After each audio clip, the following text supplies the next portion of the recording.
मराठा समाजातील जे युवक आहेत त्यांच्यासाठी एक नवीन योजना चालू झाली आहे. अण्णासाहेब पाटील व्याज परतावा योजना म्हणून नवीन योजना चालू झाली आहे.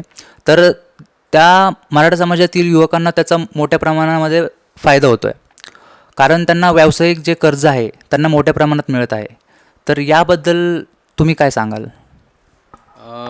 याच्यात सांगताना थोडंसं पार्श्वभूमी याची पाहिली पाहिजे की पहिला मराठा मोर्चा निघाला आणि मराठा समाजाचे 52 मराठा मोर्चे निघाले आणि त्यातून मराठा समाजाचे अनेक प्रश्न हे ऐरणीवर आले आणि लक्षात आलं की खरोखर शेतकरी, ते शेतकऱ्याचा मुलगा, कुटुंब हे आज या नैसर्गिक परिस्थितीला तोंड देऊन शेतीवर जगणं शक्य नाही. आणि मग त्या निमित्ताने काय काय समाजाला पुढे घेऊन जाण्यासाठी करता येईल, तर त्यावेळेला तत्कालीन मुख्यमंत्री होते देवेंद्रजी फडणवीस साहेब आणि हे स्वर्गीय अण्णासाहेब पाटील आर्थिक मागास विकास महामंडळ जे होतंच, पण त्याच्या माध्यमातून ही योजना फडणवीस साहेबांनी आणली आणि त्या योजनेतून 10 लाखाचं कर्ज, वय वर्ष 45 आणि कोणताही मराठा युवकांनी हे कर्ज घ्यावं आणि उद्योग व्यवसाय करावा. म्हणजे कोणताही उद्योग व्यवसाय जर करायचा असेल तर पहिली अडचण असते ती की भांडवल कुठून आणायचं आणि मग कर्ज काढायचं. कर्ज काढल्यानंतर इतर असलेल्या उद्योगाशी स्पर्धा करून नफा कमवायचा आणि तो नफा व्याजाला भरायचा. तर हे जरा खूपच अवघड आहे. उद्योग व्यवसायाची समाजाची पार्श्वभूमी नाही आणि मग काय करता येतील, तर ही योजना आली आणि मधल्या काळात सरकार बदललं, पण आता पुन्हा मुख्यमंत्री एकनाथ शिंदेसाहेब, उपमुख्यमंत्री अजितदादा पवार, माननीय मुख्यमंत्री देवेंद्रजी फडणवीस साहेब यांनी पुन्हा ह्या योजनेला बळकटी देऊन ही 15 लाखांची योजना केली आणि वय वर्ष 45च्या ऐवजी 60 वर्षापर्यंत वय केलं. आणि आत्ता हा कोणताही मराठा समाजातला युवक हे 15 लाखांचं कर्ज घेऊन आपला उद्योग सुरू करू शकतो, असलेला उद्योग मोठा करू शकतो आणि त्यातून आम्ही म्हणजे आता महाराष्ट्र शासनाने 1 लाख असे शेतकऱ्यांची मुलं, मराठा मुलांनाही कर्ज दिलेली आहेत आणि त्यात मला अभिमान वाटतो की आमची छत्रपती संभाजीनगरची देवगिरी नागरी सहकारी बँक आहे, तिने 1120 मुलांना हे कर्ज दिलेलं आहे. आणि त्यातली चांगली गोष्ट अशी आहे की हे फर्स्ट जनरेशन एंटरप्रिनर आहेत. म्हणजे शेतकऱ्यांची मुलं म्हणून यांनी उद्योग पहिल्यांदा करतायत, पण याच्यातला एकही जण डिफॉल्टर नाही आहे. म्हणजे कुणीही कर्ज बुडवलेलं नाही किंवा हप्ते चुकलेले नाहीत आणि अतिशय चांगला प्रतिसाद या योजनेला मिळतोय. मुलं उभी राहत आहेत. ही मुलं नुसतीच उभी राहिली नाही तर ते नोकरीच्या मागे न लागता इकडे उद्योगात आली आणि आता 2 जणांपासून काही जणांकडे 25 कामगार म्हणजे 25 कुटुंबांचे पोशिंदे ते झालेले आहेत. म्हणजे नोकरी मागणारे न होता नोकरी देणारे हे युवक झालेत. हे या योजनेचं यश आहे. पण आपण जर बघायला गेलं तर यापूर्वी मराठा समाजातील युवकांसाठी अशी कोणतीच योजना नव्हती. तर त्यावेळेची परिस्थिती आणि सध्याची परिस्थिती जर दोघांची जर आपण तुलना केली तर तुम्ही काय सांगाल? म्हणजे आधीची परिस्थिती, योजनेच्या आधीची परिस्थिती कशी होती आणि आत्ताची परिस्थिती कशी आहे? हे खरोखरच दुर्दैव आहे की मराठा समाजाचेच सगळे नेतृत्व करणारे नेते, राजकारणी मंडळी राहिली, पण बहुसंख्य असलेला समाज तो आपलाच पाठीशी आहे असं सगळं गृहीत धरून समाजाकडे कोणी लक्ष दिलं नाही.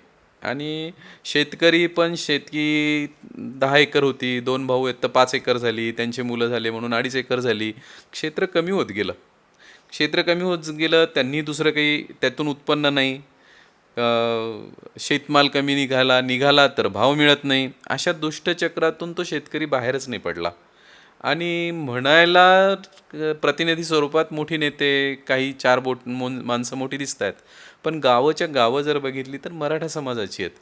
तुम्ही जर त्यांचं पाहिलं असेल तर घरांचे तुकडे तुकडे म्हणजे वाटे झाले आणि आत्ता ती घरं रस्ते होऊन घरांची म्हणजे रस्ता वर आणि घर खाली चाललं आहे, पण नवीन घर करू नाही शकले. ही म्हणजे समाजाची भीषण दाहकता आहे.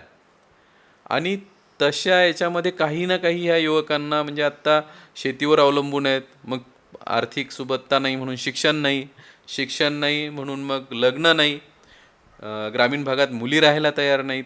आणि अशा याच्यात या मुलांची वय 25पासून 34-35 होतं आहे, लग्न होत नाही, उद्योग व्यवसाय नाही. शिक्षण घेतलं आहे तर ते शिक्षण BA BCOMचं शिक्षण आहे, त्याला कुठे नोकरीला वाव नाही. म्हणजे नोकऱ्या नाहीत का, तर खूप आहेत, आत्ता माझ्या बँकेत तुम्ही मला म्हणालात 50 मुलं मला पाहिजेत, पण त्या क्वालिटीची मिळत नाहीत.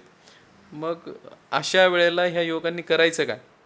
तर ही योजना आल्यानंतर जर तुम्ही पाहिलं तर ही आज जर 1,00,000 मुलं आहेत, म्हणजे माझ्याकडची 1120 मुलं आहेत, तर ही 1120 मुलांकडे ज्यावेळेस गावातला दुसरा मुलगा बघतो की अरे यांनी आत्ता आपल्यासमोर उद्योग व्यवसाय केला, हा आत्ता मोटरसायकलवर फिरायला लागला, याची आर्थिक परिस्थिती खराब होती, तर तो रोल मॉडेल म्हणून आज इतर मुलांचा रोल मॉडेल झालेला आहे आणि इतर मुलं त्यांच्यासमोर प्रेरणा घ्यायला लागलीत. तर ही खूप आमूलाग्र असा बदल आहे. आणि एक म्हणजे बघा, कुणालाही मोफत काही देणं त्यापेक्षा त्याला स्वावलंबी करणं, त्याला त्याच्या पायावर उभं करून देणं. मग पैसे आल्यानंतर त्याला कळतं की मला घर बांधायचं आहे का, टॉयलेट बांधायचं आहे का, मला गाडी घ्यायची का, मला उद्योग मोठा करायचा, हे त्याला त्याचं कळतं. पण त्याला सक्षम करणं जे होतं ते ह्या योजनेतनी केलेलं आहे. आणि त्याच्यामुळे खरोखर म्हणजे समाजाला बळ देणारी, शेतकऱ्याच्या पाठीशी उभं राहणारी ही योजना आहे. मराठा समाजातील जे युवक आहेत त्यांना जर या योजनेचा लाभ घ्यायचा असेल तर तुम्ही त्यांना कसं प्रोत्साहित कराल, म्हणजे तुम्ही त्यांना काय आवाहन कराल? म्हणजे मला खरोच आमचं संचालक मंडळ आणि आमच्या देवगिरी बँकेची टीम जी आहे, तर ह्या म्हणजे आमच्याकडे हे मंडळ आहेच आहे, प्लस OBC महामंडळपणाची योजना आहेत. पण यासाठी आम्ही आवर्जून बँक म्हणून खूप प्रयोग करतो.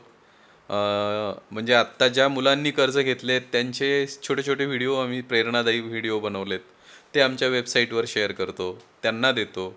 त्याशिवाय आम्ही जी मोठी गावं आहेत, तालुक्याची गावं आहेत किंवा बाजार गावं आहेत, तिथे आवर्जून जाऊन मेळावे घेतो. तिथे या समाजाच्या मुलांना बोलवतो आणि योजना सोपी करून सांगतो. काय होतं, अनेक योजना म्हणजे तसं पाहिलं तर तुम्ही एकनाथ शिंदे साहेब असतील, नाही ते केंद्र सरकार, मोदी सरकार असेल, 400च्या वर अशा योजना आहेत. पण आज इतकं सगळा सोशल मीडिया आणि हे की ज्याला जे पाहिजे ते त्याला खरंच त्याच्यापर्यंत नेऊन सोडावं लागतं. तो नाही ह्या सगळ्या सोशल मीडियाच्या गर्दीमध्ये ते शोधू शकत. तर आम्ही जाऊन सांगितलं की त्याला कळतं का, अरे हो, मला तर हे करता येईल, माझ्या डोक्यात व्यवसाय करायची आयडिया पण मलाच हे माहीत नाही. मग ते त्याला जाऊन सांगायचं. त्याचं छोटंसं गॅरेज असेल, त्याची खानावळ असेल, त्याचं किराण्याचं दुकान आहे, कृषी सेवा केंद्र आहे, तर ते छोटं आहे, पण त्याला आत्ता अजून भांडवल मिळालं तर तो त्याचा मोठं करू शकतो. तर त्यांना पण माहीत नाही ही योजना, किंवा ते रोजच्या व्यवसायात इतके अडकलेले आहेत की त्यांना हे बँकेत जाणं, ह्या कर्जाचं सगळं पेपरवर्क करणं हे जरा क्लिष्ट वाटतं. तर ती आमची कर्मचारी मंडळी खूप सोपं करून त्यांच्यापर्यंत पोहोचवतात.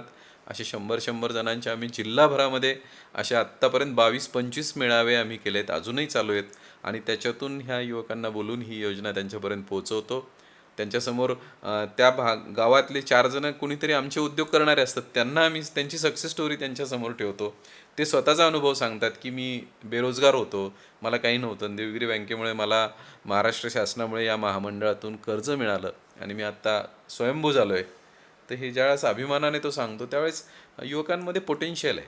शेतकऱ्यांची मुलं खरोखर त्यांना एक्सपोजर जर मिळालं तर ते खूप काही करू शकतात, पण त्यांना हा कुणीतरी रस्ता दाखवणं गरजेचं होतं.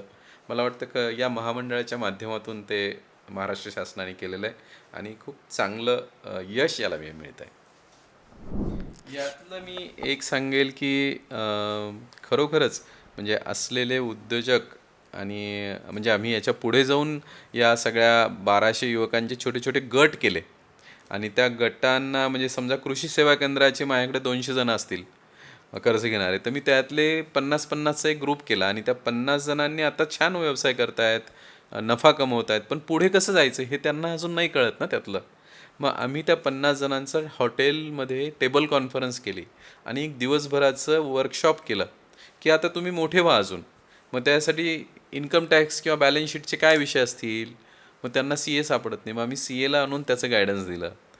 त्या कृषी सेवा केंद्र विषयातला 200 कोटीचा टर्नओव्हरवाला व्यापारी कोण आहे, त्या व्यापाऱ्याला बोलवलं आणि त्याचे अनुभव त्यांच्यासमोर मांडले की अरे तुम्ही आज 15-20-30 लाखाचं टर्नओव्हर करताय, पण 200 कोटीला तुमची स्वप्न पाहिलं पाहिजे आणि ते मी कसं पूर्ण केलं आहे तेच तो सांगतो.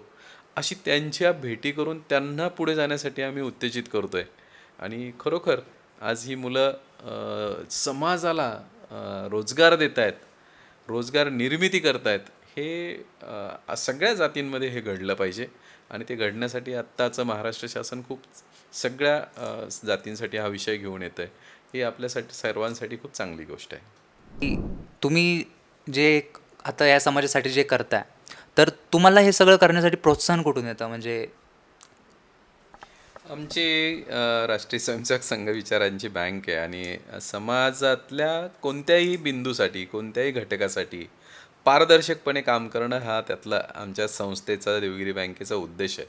त्याच्यामुळे तुम्ही आत्ता जर पाहाल तर देवगिरी बँकेमध्ये म्हणजे कोणत्या संचालकाला भेटावं लागत नाही, कुठे त्यांना कागदपत्रांची अडचण येत नाही आणि पारदर्शकपणाने ह्या सगळ्या, मग ते स्वर्गीय अण्णासाहेब पाटील आर्थिक विकास महामंडळ असेल किंवा OBC महामंडळ असेल किंवा आत्ता अमृत एक योजना आली किंवा आत्ता डिपार्टमेंट ऑफ टुरिझम पर्यटन खात्याची 15 लाखांची अशीच योजना सर्व जातीतल्या महिलांसाठी आली की सगळ्या जातीच्या महिला, कोणत्याही जातीची महिला पर्यटनातला, मग ते कृषी पर्यटन असेल, ट्रॅव्हलची टॅक्सी असेल, हॉटेल असेल, असे उद्योग व्यवसाय बँकेकडून कर्ज घेऊन करू शकते आणि तिला 15 लाखांचं व्याज परतावा मिळेल.